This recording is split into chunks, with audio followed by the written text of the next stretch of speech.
Welcome to Samba Samba. Enjoy the video. You begin by verifying your PS3 model and current firmware, then backup saves so nothing is lost.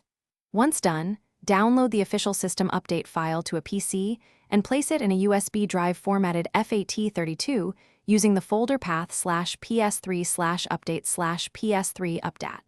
PUP. Make sure the USB is inserted into the front port. This is the first actionable step that launches the console-side update routine, so prepare power and network, and do not interrupt power during the process.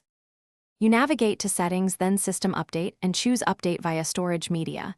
The PS3 will detect PS3 updat, PUP on your USB. Once you confirm, the console copies and verifies the file. That verification prevents corrupted installs. If prompted, accept the license and allow the system to restart into the installer. You'll see progress bars and occasional reboots. Make sure to keep the controller connected and the power stable, because an interrupted firmware upgrade can brick the system. You wait for the installation to finish and the system to reboot. Once it's back, confirm the new firmware version in Settings. Restore any backed up save files and re-enable your network or online services if they reset. If something goes wrong and the update fails, try this single most effective fix.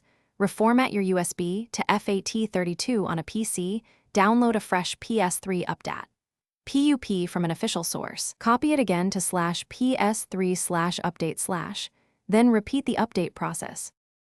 Thanks for watching. Consider subscribing if we helped you.